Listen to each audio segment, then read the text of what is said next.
Ladies and gentlemen, let me be very clear about what just happened in the Strait of Hormuz. Iran has seized 12 oil tankers, and the global energy system is now staring into the abyss. Having been inside the system for decades, I can tell you this is not the impulsive move the pundits are claiming. What we are witnessing is a meticulously calculated, state-directed operation executed by the Islamic Revolutionary Guard Corps Navy. An operation that seizes upon the narrow geography of the strait itself and transforms it into the ultimate asymmetric weapon against any power foolish enough to believe it can dictate terms through superior conventional force. These 12 vessels, a combination of very large crude carriers and Aframax-class tankers, whose individual capacities range from 1.5 to 2 million barrels each, represent a collective cargo of approximately 18 to 24 million barrels suddenly removed from the global supply chain at the precise moment when inventories were already stretched thin after months of mounting tensions. Under normal conditions, some 20 million barrels per day transit this 21-mile wide choke point, accounting for 20 to 25% of all seaborne oil trade worldwide, with fully 80% of that volume flowing to the energy-hungry economies of Asia, above all China, which depends on Hormuz for nearly half its total crude imports, and India, whose refiners are now scrambling to cover sudden shortfalls that threaten both their industrial output and their political stability. The market reaction has been instantaneous and brutal.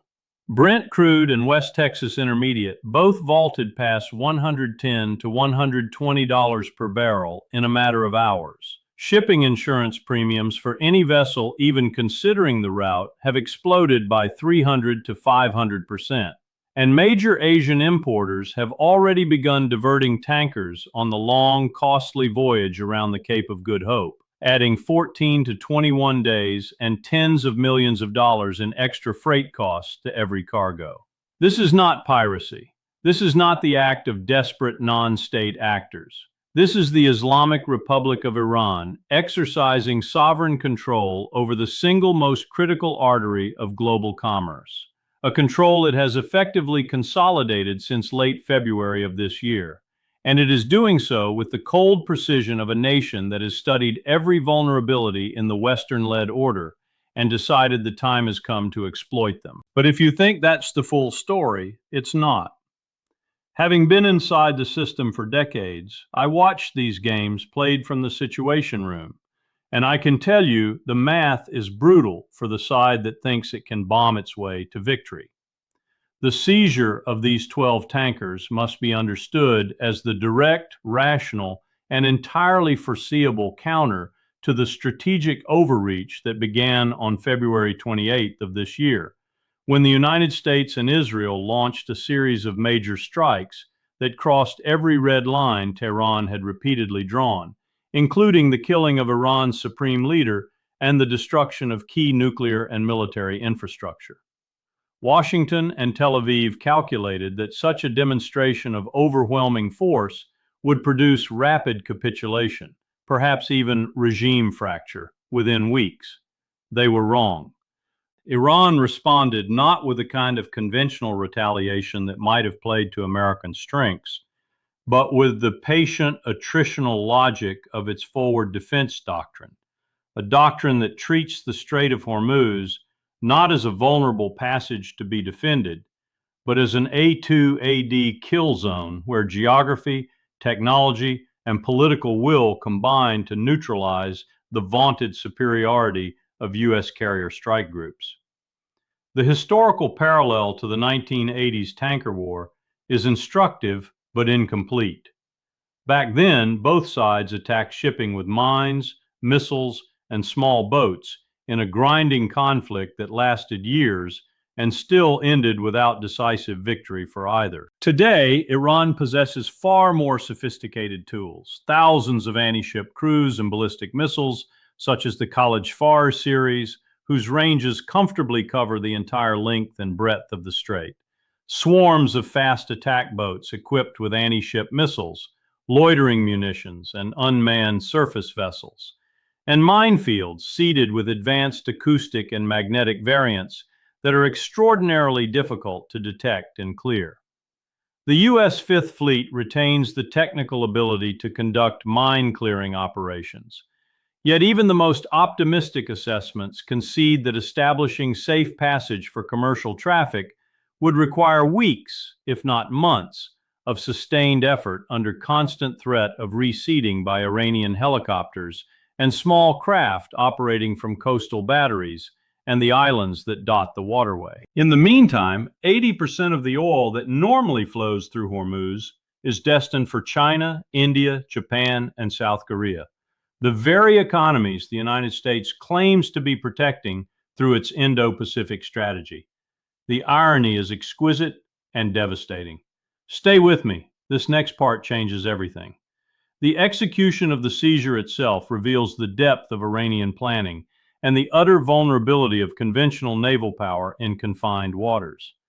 IRGC Navy boarding parties, supported by persistent drone overwatch and real-time missile coverage from hardened coastal positions, and the islands of Abu Musa, Greater Tumb, and Lesser Tumb, moved with surgical precision, selecting vessels whose ownership, flags, or insurance ties could be linked to nations actively enforcing the latest round of maximum pressure sanctions. These were not random targets. They were chosen to maximize political and economic leverage while minimizing the risk of immediate escalation into open naval combat. Iran's asymmetric arsenal makes the traditional carrier strike group, the centerpiece of American power projection for 80 years, suddenly appear ponderous and exposed. In the narrow confines of the strait, where reaction times are measured in seconds rather than minutes, a single successful missile or mine strike on a capital ship could shift the entire correlation of forces. I have watched these games played from inside the Situation Room, and the people making decisions in Washington today have never faced an adversary who understands attrition the way Iran does. The timeline of provocation is clear and damning. Renewed maximum pressure sanctions that deliberately targeted Iran's remaining oil exports, a visible naval buildup in the region, and direct kinetic strikes that Tehran had warned would be treated as acts of war. Under any reasonable reading of international law, Iran's actions constitute legitimate self-defense against an aggressor that initiated the latest round of hostilities. Yet the same Western voices that lecture endlessly about freedom of navigation now find themselves exposed in their hypocrisy. For the very sanctions regime they imposed was designed to strangle Iran's economy while simultaneously denying it the means to defend itself. The math is brutal, and it is not in Washington's favor. What comes next is where things take a serious turn. Let me be very clear.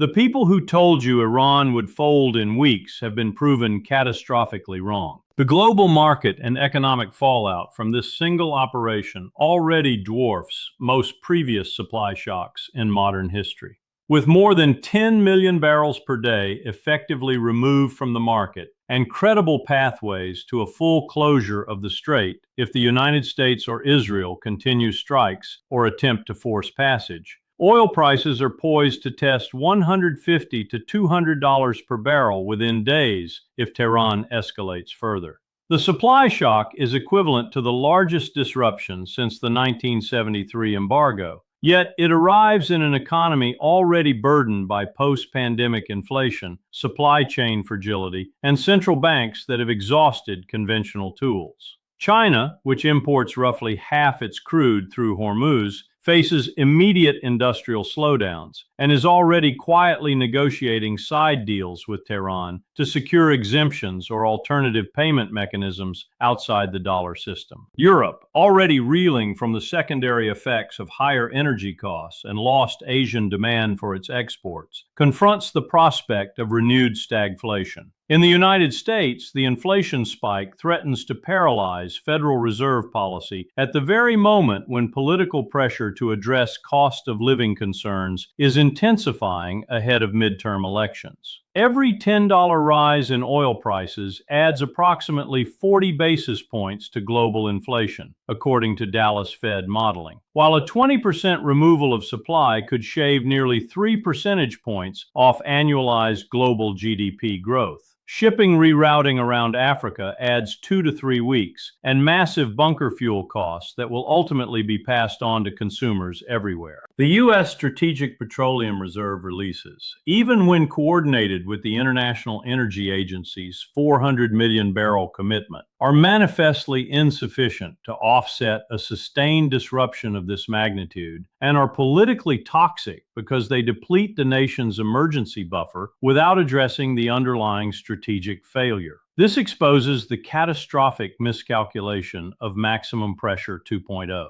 Iran's economy, though sanctioned, has survived through barter, shadow fleets, and deepening ties with China and Russia, while global markets hemorrhage hundreds of billions in lost output and investor confidence. The math is brutal. This next part changes everything about the balance of power in the Persian Gulf. Having been inside the system, I can tell you the decision makers in Tehran have read the same war games we ran in the Pentagon, and they know they win by not losing. These 12 seizures are not the end game. They are the opening move in a carefully calibrated escalation ladder that Iran has prepared for years.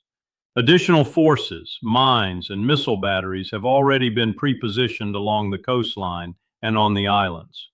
Iran is fully prepared to move to a complete closure of the strait if the United States or Israel persist with strikes or attempt to escort tankers through contested waters by force. Intelligence assessments that I have reviewed over decades make one thing abundantly clear. Washington possesses no viable military option that does not risk the loss of multiple capital ships, the deaths of hundreds of sailors, and the ignition of a wider regional war that could draw in Hezbollah, the Houthis, and potentially Russia and China in various supporting roles. The strategic trap is now fully sprung. U.S. and Israeli leadership miscalculated that bombing Iran would produce quick regime change or a rollback of its nuclear program. Instead, Iran only needs to survive and impose sustained economic pain on its adversaries, a threshold it has already cleared. The United States, by contrast, requires a decisive, visible victory that its own force posture and political constraints make impossible to achieve. This forces the current administration into back-channel negotiations on terms dictated by Tehran. Meaningful sanctions relief, limits on uranium enrichment short of weaponization, and credible regional security guarantees that acknowledge Iran's legitimate interests as a major Gulf power. Netanyahu's influence continues to push for maximalist goals despite growing exhaustion within Israeli society, while the Trump administration finds itself internally divided between hardliners who still believe in military solutions and pragmatists who recognize the trap. Iran now controls the global energy spigot and can calibrate the pain with exquisite precision to extract concessions without triggering an all-out conflict it cannot win conventionally. The math is brutal, and it is not in Washington's favor. Let me be very clear. The United States and Israel started this fight thinking they could dictate terms. Iran is now dictating the tempo. In the conclusion of this analysis, we must confront the long-term strategic implications without illusion. Iran emerges from this phase strategically dominant. It has survived the initial onslaught, seized the initiative in the world's most critical maritime choke point, and compelled the great powers to the negotiating table on terms far more favorable than anything available before February 28th. This represents a decisive shift toward a genuinely multipolar order in which China and Russia gain influence as alternative suppliers, diplomatic mediators, and beneficiaries of any prolonged Western disarray. The erosion of U.S. credibility is palpable. Allies in Asia quietly accelerate diversification away from Hormuz dependence through new pipelines, overland routes, and expanded strategic reserves, while BRICS nations move with unprecedented speed to reduce their vulnerability to American-led financial and military coercion. Continued escalation risks a global recession deeper than 2008, political instability across energy importing nations, and the terrifying possibility that desperate actors on any side might cross the nuclear threshold. The only rational path forward is serious, sustained diplomacy that recognizes Iran's legitimate security concerns, its rightful role as a regional power, and the futility of attempting to bomb a nation of 90 million people with deep historical memory and proven resilience into submission. I have watched these games played from inside the Situation Room for decades. And I can tell you with absolute certainty that the era in which the United States could unilaterally reshape the Middle East through military force alone is over. What comes next will test whether Washington and Tel Aviv possess the wisdom to adapt to this new reality, or whether they will double down on a strategy that has already failed catastrophically. Stay with me on this one. The next 6 months will determine whether we slide into a wider war or finally get serious about peace. Iran's survival itself constitutes victory in this asymmetric conflict. The United States has lost the strategic initiative and is now reacting to events shaped in Tehran. Any eventual deal will likely leave a permanent oil market premium in place, reflecting the new reality that the Strait of Hormuz is no longer a reliable artery under Western protection. BRICS nations are already advancing alternative infrastructure precisely to insulate themselves from future shocks of this kind.